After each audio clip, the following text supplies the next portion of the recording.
नमस्कार मंडळी. खरीप हंगाम 2025चा जो राहिलेला पीक विमा होता, त्याच्या वाटपासंदर्भात आता सर्वत्र चर्चा सुरू झालेली आहे आणि वाटप सुरूही झालेलं आहे. मग आता हा पीक विमा कोणकोणत्या शेतकऱ्यांना मिळणार, कोणकोणत्या महसूल मंडळांना मिळणार, तो कधीपर्यंत सर्वांना वाटप होईल, या सर्व गोष्टींची सविस्तर माहिती आपण या व्हिडिओच्या माध्यमातून पाहणार आहोत. त्याच्यामध्ये कोणकोणते जिल्हे, कोणकोणते महसूल मंडळ यांचा समावेश असणार आहे, याची आपण माहिती या व्हिडिओच्या माध्यमातून पाहणार आहोत. सर्वात चर्चेचा 2025च्या खरीप हंगामचा जो जिल्हा होता तो म्हणजे धाराशिव. हो, धाराशिव जिल्ह्याचा 2025चा जो पीक विमा आहे तो आता वाटप होणं सुरू झालेलं आहे. मग आता याच्यामध्ये कोणकोणते महसूल मंडळ येणार आणि कोणकोणत्या जिल्ह्यांनुसार किती महसूल मंडळांमध्ये हा पीक विमा कशा प्रकारे वाटप होणार आहे, याची आपण सर्वात पहिल्यांदा यादी पाहूयात. तसेच कोणकोणत्या जिल्ह्यांमध्ये किंवा कोणकोणत्या महसूल मंडळांमध्ये हा पीक विमा कधीपर्यंत वितरित होईल आणि कधीपर्यंत शेतकऱ्यांना त्याचा लाभ मिळेल, ही देखील आपण माहिती या व्हिडिओच्या माध्यमातून पाहणार आहोत. सर्वात पहिले आपण त्या जिल्ह्यांची आणि जिल्ह्यांमधील महसूल मंडळांची यादी पाहूयात.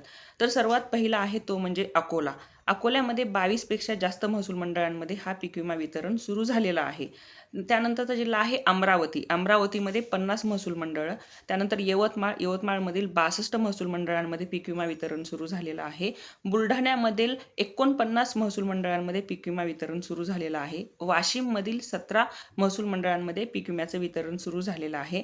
हिंगोलीतील 14 महसूल मंडळे, नांदेडमधील 93 महसूल मंडळे, परभणी जिल्ह्यातील 23 महसूल मंडळे, धाराशिवमध्ये एकूण 46 महसूल मंडळे आहेत. परंतु आता धाराशिव हा एक सर्वात जास्त गाजलेला विषय होता पीक विम्यासंदर्भामध्ये. मग त्यापैकी 46 पैकी 46 महसूल मंडळांमध्ये आता सध्याच हा पीक विमा वाटप केलेला नाहीये. मग याच्यामध्ये किती 13 मंडळे हे वगळली आहेत. त्याच्यामध्ये जे काही 13 महसूल मंडळं आहेत, 46 पैकी ते वगळलेले आहेत. उर्वरित जेवढे महसूल मंडळ आहेत त्याच्यामध्ये हा पीक विमा वाटप सुरू झालेलं आहे आणि त्याच्यामध्ये 350 कोटींचं वाटप सुरू झालेलं आहे धाराशिवसाठी फक्त. तर धाराशिवमधले जे 46 मधले 13 महसूल मंडळे सोडून बाकीच्या महसूल मंडळांमध्ये हा पीक विम्याचा जो काही लाभ आहे तो शेतकऱ्यांना मिळणं सुरू झालेलं आहे. त्यानंतरचा महत्त्वाचा अजून चर्चेतला एक जिल्हा म्हणजेच लातूर.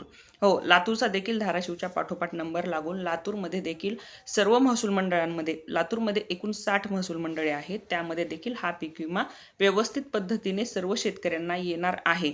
छत्रपती संभाजीनगरमध्ये 65 महसूल मंडळे आहेत, तिथे देखील हा पीक विमा येणार आहे. जालनामधील 42 महसूल मंडळांमध्ये पीक विम्याचं वितरण सुरू झालेलं आहे. बीड जिल्ह्यातील 70 महसूल मंडळे. जसा धाराशिवचा मेन प्रॉब्लेम होता आणि धाराशिवचा जसा पीक विमा आत्ता वाटप सुरू झालेला आहे, त्यानंतर लातूरचा होईल आणि त्याच्यानंतर बीडचा.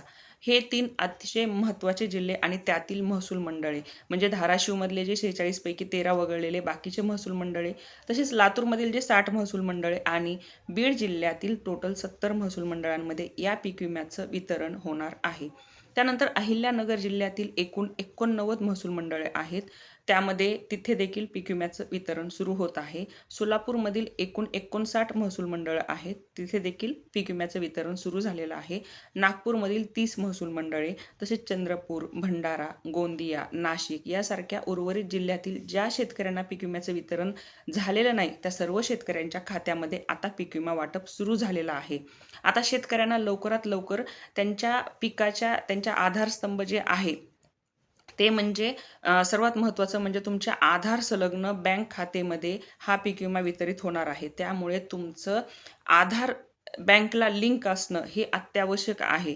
तसंच तुमचा जर कुठल्याही प्रकारे काही अकाउंटमध्ये किंवा आधार कार्डमध्ये किंवा कुठल्याही प्रकारे जर काही पैसे येण्यासाठी काही अडचण होत असेल, तुमचे जर काही कागदपत्र ओके नसतील आणि जर तुमच्या बँक अकाउंटचा काही घोटाळा असेल, तर तो वेळेत तुम्ही दुरुस्त करून घ्या. कारण की बँक अकाउंट तुमचं ओके असल्याशिवाय त्याचे ज्यावेळेला मेसेज तुम्हाला येतात, सर्व अपडेट असलेले म्हणजे तुमचे पैसे आले किती, गेले किती, जेवढे मेसेज तुम्हाला येऊन अकाउंट जर तुमचं ॲक्टिव्ह असेल तरच तुम्हाला पीक विमा आलेला समजेल. अन्यथा तुमच्या बँक अकाउंटवर पीक विमा नाही आला तर परत तो पीक विमा कुठे तुम्ही त्याचा प्रश्न उभा करणार आणि कधी येणार, याच्यापेक्षा तुम्ही सर्वात आधीच हे बँक अकाउंट किंवा जे काही कागदोपत्री कामं आहेत ते ओके करून घ्या आणि सर्वांना हा पीक विमा वितरित होणार आहे.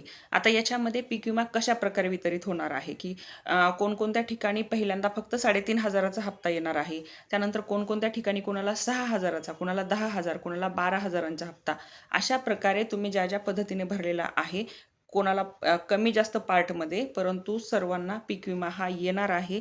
आणि ज्यांचा कोणाला कमी प्रमाणामध्ये पीक विमा आला त्यांना देखील पुढच्या जे काही टप्पा असेल त्याच्यामध्ये पूर्ण पीक विमा येणार आहे.